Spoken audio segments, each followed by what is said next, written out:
कोलकाता का ऐतिहासिक brigade parade ground इस रविवार एक ऐसे आयोजन का साक्षी बनने जा रहा है जिसने न सिर्फ धार्मिक जगत बल्कि राजनीतिक हलकों में भी गहरी हलचल मचा दी है। शहर का ये विशाल मैदान इस समय पूरी तरह सुरक्षा के घेरे में बदला जा चुका है। हर ओर पुलिस की तैनाती, ड्रोन की निगरानी और चेकिंग की कड़ी प्रक्रिया सब मिलकर बता रहे हैं कि यहाँ होने जा रहा है कुछ बेहद बड़ा, बेहद महत्वपूर्ण। सनातन संस्कृति संसद द्वारा आयोजित इस महा आयोजन में भगवत गीता का सामूहिक पाठ होगा और आयोजक दावा कर रहे हैं कि 5 लाख से अधिक श्रद्धालु इसमें शामिल होंगे। ये संख्या ही अपने आप में इस कार्यक्रम की धार्मिक योजना से कहीं आगे है, एक विशाल शक्ति प्रदर्शन के रूप में प्रस्तुत कर रही है।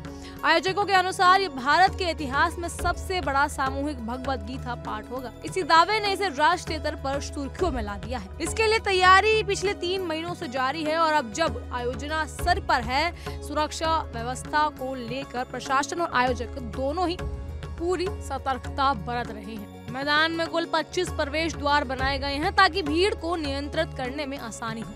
सीसीटीवी कैमरों को अहम स्थानों पर लगाया गया है और ड्रोन लगातार ऊपर से निगरानी करेंगे।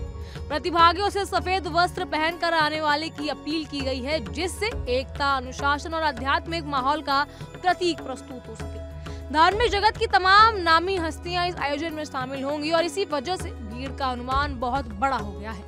बाबा रामदेव, बाबा बागेश्वर धाम, कार्तिक महाराज और अन्य कई आध्यात्मिक नेता ब्रिगेड ग्राउंड में मौजूद रहेंगे। मुख्य मंच गीता पाठ की शुरुआत रामदेव बाबा करेंगे। स्वर और शब्दों की सामूहिक धारा की अध्यक्षता गीता मनीषी मंडल के स्वामी ज्ञानानंद महाराज जी करेंगे, जबकि पद्म भूषण से सम्मानित साध्वी ततम्बरा मुख्य अतिथि के तौर पर उपस्थित रहेंगे। धीरेन्द्र शास्त्री विशेष अतिथि होंगे। इन सभी नामों की उपस्थिति ने इस आयोजन की गंभीरता, भव्यता और प्रभाव को कई गुना बढ़ा दिया है।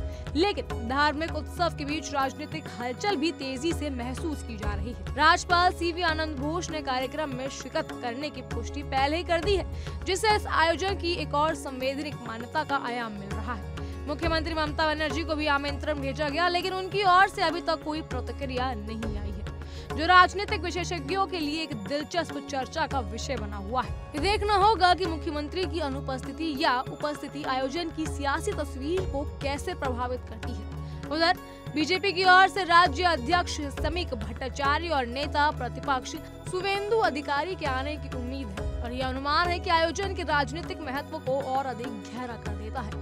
बंगाल की संस्कृति, पहचान और आध्यात्मिक विरासत का हवाला देते हुए कार्तिक महाराज ने कहा कि ये आयोजन केवल एक धार्मिक कार्यक्रम नहीं, बल्कि बंगाल की उस गौरवशाली परंपरा को फिर से जीवित करने का प्रयास है जो सदियों से आध्यात्मिक की भूमि के रूप में जानी जाती है। देश भर के मठों, मंदिरों, आश्रमों, सामाजिक संस्थाओं और शैक्षणिक संस्थाओं की भागीदारी से एक व्यापक राष्ट्रीय आयोजन के रूप में दे रही है। सुबह 9 बजे वेदों के पवित्र मंत्राचार के साथ कार्यक्रम की शुरुआत होगी और इसके बाद लाखों श्रद्धालु एक साथ भगवत गीता के श्लोकों का उच्चारण करेंगे। ऐसा दृश्य शायद इतिहास में पहली बार दर्ज हो। ब्रिगेड परेड ग्राउंड आज के दिन पूरी तरह से तैयार है। इस विशाल आयोजन के लिए जाने के लिए मंचों की स्थापना से लेकर सुरक्षा की परतें, सेवकी की तैनाती से लेकर भीड़ प्रबंधन की रणनीतियां, हर कदम पर गंभीरता साफ दिखाई दे रही है। यह आयोजन न केवल धार्मिक महत्व का है, बल्कि राजनीतिक संकेतों और शक्ति समीकरणों के लिहाजे से भी बेहद दिलचस्प बन गया है। लाखों लोगों की उपस्थिति, दिग्गज नेताओं और आध्यात्मिक गुरुओं की मौजूदगी और बंगाल की संस्कृति पृष्ठभूमि, ये सब मिलकर इस कार्यक्रम को एक ऐसा बड़ा मंच बना रहे हैं जिसे आने वाले वक्त में भारत की आध्यात्मिक और राजनीतिक यात्रा को एक यादगार पड़ाव दिया जाएगा। बहरहाल फिलहाल के लिए इतना ही। तमाम खबरों के लिए फॉलो कीजिए इंडिया डेली।